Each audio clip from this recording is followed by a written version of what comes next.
L'IA fait beaucoup parler dans les métiers du chiffre. Certains y voient une révolution totale, tandis que d'autres y voient une menace. Comprendre vraiment ce qu'elle change dans les métiers de l'audit, on va faire le point avec mon invité, Manuela Zagba, expert comptable et commissaire aux comptes au sein de Diez. Manuela, bonjour. Bonjour Arnaud. L'IA est souvent décrite comme un outil qui va bouleverser l'audit, mais les discours aussi entre catastrophisme et triomphalisme. Alors la première question que j'ai envie de vous poser, où se situe réellement l'IA dans le domaine de l'audit ? Alors c'est vrai qu'on entend beaucoup de choses actuellement, mais à mon avis, la réalité est un peu plus utile que ce qu'on entend un petit peu partout. L'IA, ce n'est pas un gadget technologique, ça c'est clair, et ce n'est pas non plus une révolution. L'IA aujourd'hui est un accélérateur de l'audit, notamment dans les phases de préparation. L'IA est capable de lire, d'analyser, de traiter en quelques heures ce que des équipes entières d'audit faisaient en plusieurs semaines. Et ça, c'est la réalité.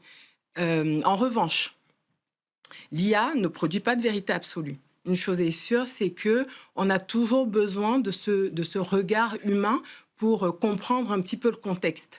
Et cette distinction, elle est fondamentale parce que si la donnée d'entrée n'est pas bonne ou si le cadre dans lequel les questions sont posées est flou, l'IA peut produire une réponse convaincante, mais fausse. Donc, c'est hyper important d'avoir ça en tête quand on utilise l'IA, notamment l'audit, notamment pour prendre des décisions.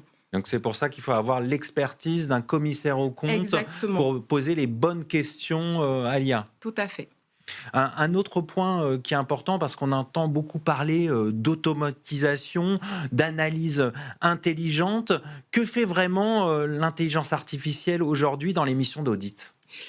Alors, je vais vous prendre un exemple d'une belle PME industrielle française dans laquelle un fonds de private equity envisage d'investir. La due diligence est en cours. L'IA va principalement aider sur 4 axes. Le premier, c'est l'analyse et la préparation de la donnée. Donc, on sait que avant même de commencer à analyser quoi que ce soit, on a besoin d'une donnée qui soit propre, cohérente et exploitable. Dans la vraie vie, ça arrive jamais, pour ne pas dire que c'est quand même extrêmement rare. Les données, elles viennent de 3 systèmes différents, des systèmes comptables, des systèmes de gestion commerciale, des systèmes RH. Ces données, forcément, elles ont des formats différents, elles ont des référentiels qui sont totalement hétérogènes. Donc l'IA, dans ce cadre, va aider à normaliser, structurer pour avoir des formats qui sont totalement cohérents et exploitables. C'est-à-dire qu'elle va hiérarchiser certaines informations, les structurer ? Exactement, et les harmoniser, en fait. Le deuxième axe, ça va être la revue documentaire. On a 3 ans de contrat, des conventions réglementées, des factures, des procès-verbaux d'assemblée générale. L'IA lit très rapidement ces données, elle les synthétise, elle les rapproche et elle est capable de nous fournir une documentation, une analyse qui est assez cohérente.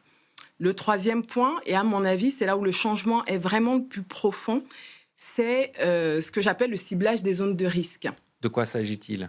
Alors, le ciblage des zones de risque, c'est que historiquement, en audit, on était plutôt sur des tests, des sondages, des échantillonnages. Aujourd'hui, avec l'IA, on est capable d'analyser des populations entières de données. De quelle manière ?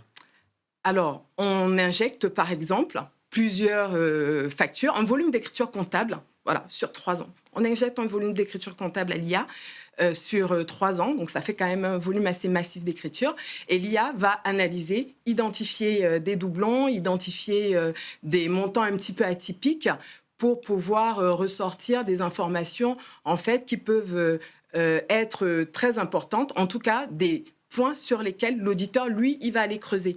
Et à la fin, l'auditeur, il se retrouve avec une carte précise des analyses qu'il va devoir faire et pas juste une simple boussole comme historiquement où il devait aller chercher un petit peu partout. Alors, on vient de voir les apports concrets de l'IA. Est-ce qu'il y a malgré tout des pièges à éviter avec l'intelligence artificielle ?